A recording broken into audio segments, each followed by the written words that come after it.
time I went to Stoke Mandeville was possibly a little underwhelming, but it wasn't the way it looked, it was the way it felt. I soon realised that it was not a normal hospital, not the sort one would expect a hospital to be. We all had to have a go at something. Very strict. You absolutely had to do everything. And my occupational therapy lady, she had such patience with me. She used to sit me up in bed and she'd give me my clothes and she'd say, right, I'll come back in half an hour. See how you can do. It was just an amazing environment. There was so much of a buzz. The hospital staff and Papa Guttman were amazing. Sports facilities were a little basic. We got transported up to RAF Halton to swim. We did have a basketball court. When I first went there was no athletics track. And field events was just a sort of painted line on the grass and get on with it. But there was nowhere else like it.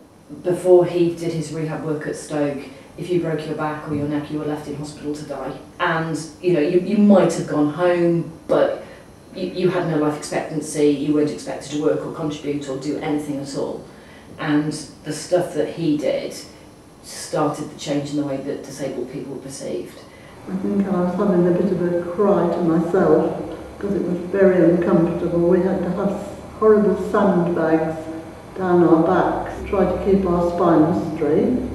He popped up there and wanted to know what was wrong. So he said that I had to concentrate on what was good and always be positive and not waste time thinking about what wasn't positive. I remember my mum saying to Sir Ludwig, why do you focus so much on her arms? When we want her to walk, he said, your arms and hands, to her, they would be far more important than her legs. Of course, you don't realise at the time, but how true that was, because you need to build up this part of you to lift this bit. When Guttman started the Games, his whole ethos was social integration, and it's worked. It's growing bigger and bigger and stronger, and that message is spreading. And Sir Ludwig invented Paralympic sport. There was nothing of that ilk around before he came along. I mean, it was his vision to hold a small competition in 1948 on the same day as the Olympic Games opened in London. As far as disability and disabled sport was concerned, he did change the world. Sir Ludwig Guttman's left just an enormous legacy, and the fact that we still have, you know, the stadium at Stoke Mandeville, it goes, you know, regenerated, there's lots of young people coming through. It's important to remember everything he did and the battles that he fought. He changed my world out of all recognition because it gave me so much more confidence, and I went on to have a normal working life, a normal home. Yeah, I don't know where I would have been without him. Sport does bring people onto other things. Rome, we felt, it really was wonderful because we got very friendly with members of the different teams, and it wasn't too big, you know, 400 competitors.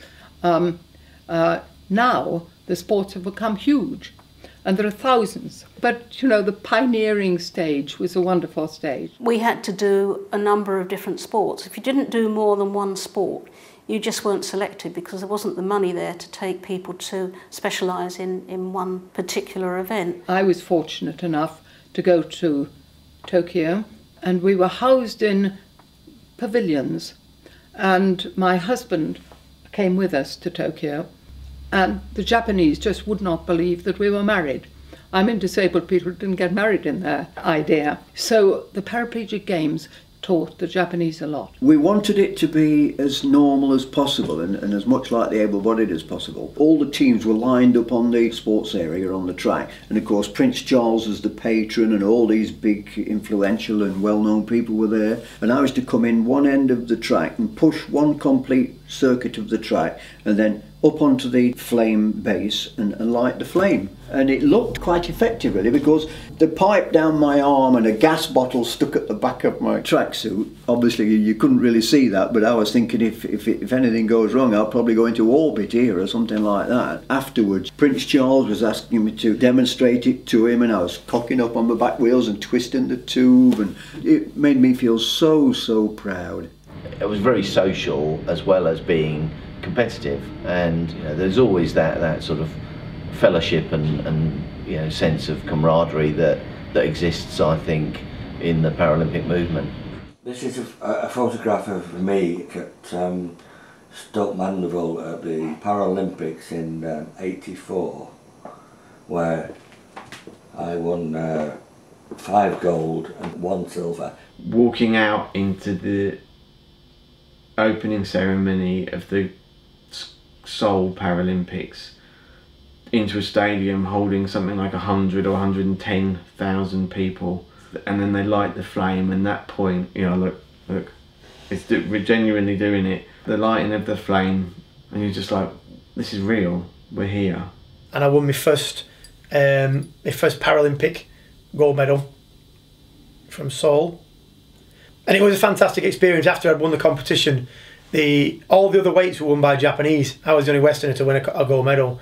So the Koreans took me everywhere. They took me to every judo club in Korea. I was doing 3 a night, showing my medal off and showing my skills, and you know, I was treated like a bit of a superstar really. And it was in Barcelona that really, and I still say this to this day, even after by far the greatest games ever in London last year, the games that made the biggest difference were Barcelona.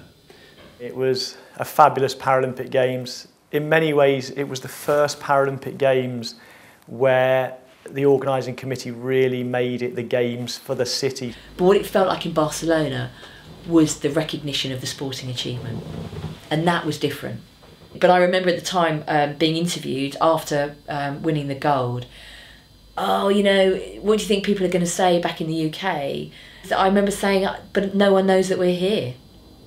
And in many ways, I knew my family and friends and work colleagues would love it and would be really chuffed at the achievement. But in terms of society, you know, the general public in the UK, I knew that the vast majority had no idea it was going on, or what it had taken to get there, or that this was about sport rather than triumph over tragedy. Some people were, you know, looking at us as those strange people that were trying to do things.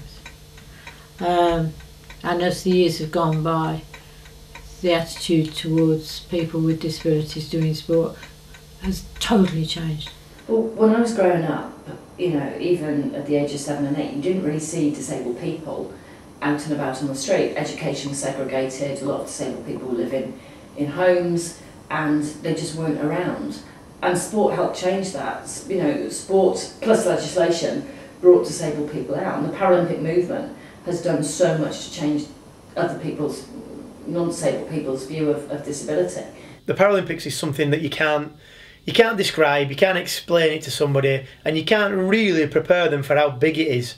The noise from the grandstands was so unbelievably loud, I could feel it. I couldn't just hear it, it was like in every part of my body.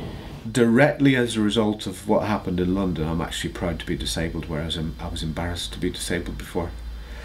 I actually sit on the bus and on the train now, and I take my phone out and I look close at it, and I don't care if people watch. I imagine people that competed in 1960 in Rome saw what happened in Barcelona and thought, wow, my God, how different it is in 92 compared to how it was. And that's just how it goes. I mean, that's the evolution, isn't it, in terms of how disabled people are perceived, how we perceive ourselves, and how the kind of the identity and the confidence of the disability community has shifted. I felt capable in my own ability, not only in sport. It rubbed in, you know, it rubbed off, and basically as an individual, I felt as though I could tackle things that maybe before I would have hesitated about. And really, I think it was the making of me. I was really shy and self-conscious before I went, mainly due to my my speech problems, but I had to, you know, talk to so many people, do so many interviews, that it kind of forced me out of my shell for the better, really, because ever since then I've been really outgoing and never let anything stop me. So the whole experience at the Paralympics really changed my life.